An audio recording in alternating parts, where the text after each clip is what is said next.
मंचा सिंह भारत माता की देश में एक छोटी सी कन्या जो बैठी है और जिस माता पिता ने भी ये संस्कार दिए हैं, मैं इसके चरणों में नमन करता हूं। और एक साइड अपना जो अभी सिंदूर ऑपरेशन चल रहा है, स्विच डाउन हुआ, खत्म नहीं हुआ है। ये बेटी हमारी, इसके भी चरण में मेरा नमन। और हमारे इस साइड कर्नल कुरैशी की वेशभूषा में जो बैठी है, इसके भी चरणों में मेरा नमन। माताओं का आशीर्वाद, बेटियों का आशीर्वाद और बहनों का आशीर्वाद है तो कहीं डरने की जरूरत नहीं है।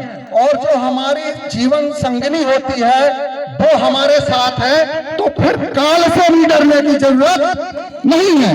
कारण कि उसके माथे पे जो सिंदूर है, भारत माता के हर जवान भारत माता की रक्षा करता है। और ऐसी ट्रेनिंग आर्मी में दी जाती है कि हमको अपने भारत देश में रहने वाली बहन और बेटियों के सिंदूर की भी रक्षा करनी है।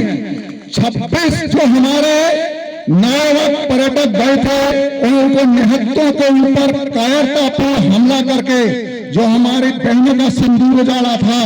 और कुछ समय आप हम सब देख रहे थे टीवी में और अखबारों में कि शायद हो सकता है इतना समय क्यों लग रहा है कि हम क्या पता नहीं कर रहे हैं, अटैक नहीं कर रहे हैं। लेकिन आर्मी जैसे साहब एयरफोर्स से हैं, आर्मी का सीधा असूल होता है, जैसे मैं थल सेना से हूं, हवा के रास्ते आओगे जमीन में मार के रहेंगे, जल के रास्ते आओगे वहीं समाप्त कर देंगे, और अगर तुम थल के रास्ते आए तो हम तुम्हारे बाप बैठे हैं वहीं खत्म कर देंगे। इस बार की लड़ाई जो 4 दिन की थी, कारगिल युद्ध वाला सेम था, 6 ऑपरेशन थे, शॉर्ट में बताऊंगा। कारगिल युद्ध की लड़ाई अलग टाइप की थी, जो कि हम लोगों ने पहाड़ियों पर लड़ा था।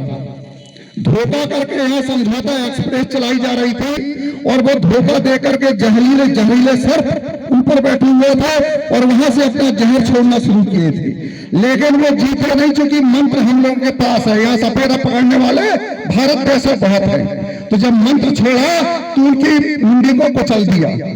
और ऐसा कुचला कि जब भारत देश के प्रधानमंत्री कारगिल पहुंचे तो उनकी गर्दन काट के जब हम लोग लाए थे और बंदूक में टांग रखे थे, तो बोलने से पहले अटल जी की आंखों से अश्रुधारा बह रही थी। तो उनको बताना पड़ा था कि हमारे जवान में ये उनके हम लोगों ने काट के लाया है, ये बताना पड़ा था वहां पर। ऐसे कई वाक्य 6 वाक्य हुए।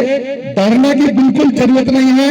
जो सर्वोच्च नेतृत्व भारत देश का अभी है और डिसीजन ले रहा है, जैसे हमारे चीफ ऑफ आर्मी स्टाफ को तीनों चीफों को बुलाया गया अटैक करने से पहले। 6 तारीख को पहला अटैक हुआ रात्रि में।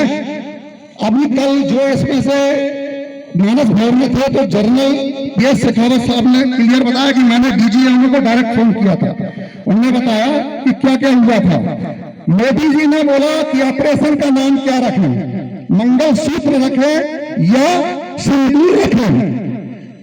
समझ में आया कि सिंदूर बोल रहे हैं, क्योंकि सिंदूर नदी का पानी रोकना है। तो बोले सर सिंदूर, बोले नहीं सिंदूर नहीं, सिंदूर, क्योंकि हमारी बेटियों का सिंदूर उजाला है। इसलिए आज जो हम सब एकत्रित हुए हैं, हमारी बहनें एकत्रित हुए हैं, आप सब एकत्रित हुए हैं, तो संगठन में शक्ति है शौर्य सम्मान यात्रा। और यह यात्रा अभी से सिर्फ डाउन हुआ है, बंद नहीं हुआ है। और जो प्लानिंग चल रही है इंडिया की, दुश्मन देश सदैव नुकसान पहुंचाने की कोशिश करता है, वो अपना काम कर रहा है, सेना अपना काम कर रही है। कुछ हमारे देश में अंदर जो गद्दार बैठे हैं वो बोलते हैं कि गिन के लाभ कितना नुकसान हुआ। तो अभी क्या है कि देश में रहने वाला वो व्यक्ति है, अदरवाइज जो ब्रह्मोस छोड़ी गई है उसी की उसकी नौक में बिठा के उसको छोड़ दिया जाए और बोला जाए कि तुम गिनो हमने कितना नुकसान किया है।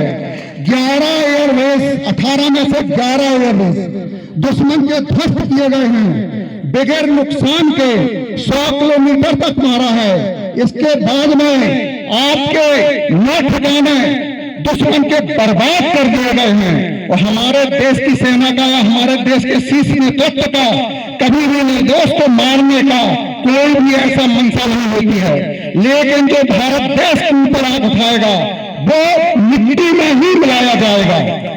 और इसमें अब जो हमारे जबलपुर संस्कार धानी है, तो संस्कार धानी है तो हम लोगों को अपने बच्चों को संस्कार देना है। हमको अपने घर में ही एक शेर पैदा करना है। छत्रपति शिवाजी हमारे घर में होना चाहिए, पड़ोसी के नहीं। हमारे घर की बहन बेटियों की, हमारे बुजुर्गों की रक्षा करने के लिए हमारे घर में ही शेर पैदा होना चाहिए। ऐसी शिक्षा दीजिए, एक्सीडेंट से मर गया, शराब पी के मर गया, जहर खा के मर गया, ये माताओं से मेरा निवेदन है, आग्रह है कि संस्कारवान अपने बच्चों को बनाइए। और ये हो सके तो आप बेटी है या बेटा है, किसी में अंतर नहीं है, एक को अपने आर्मी में चुनिए, डिफेंस आर्मी, नेवी, एयरफोर्स। आजकल देखिए आप, दो बहू बेटी ने तहलका मचा दिया। इसके बाद भी कुछ जिनकी मानसिक स्थिति खराब है, इनके ऊपर भी उंगली उठा दिया, और कुछ यहाँ पर सामने में जानता नहीं हूँ। हमारे जो, चूंकि जब सेना लड़ती है तो सेना अकेली नहीं लड़ती है, सबसे बड़ा सहयोग आपका होता है।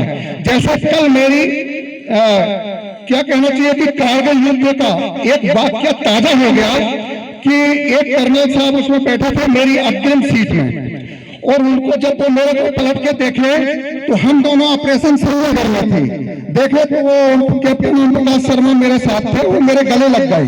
और अब सारे वहां कर्नल और ब्रिगेडियर और 2 जनरल बैठे हुए थे कल, और उन्होंने बोला यार हम दोनों ऑपरेशन लॉन्च करते थे, लेकिन हम लोगों का मोटिव होता था कि दुश्मन को मारना है,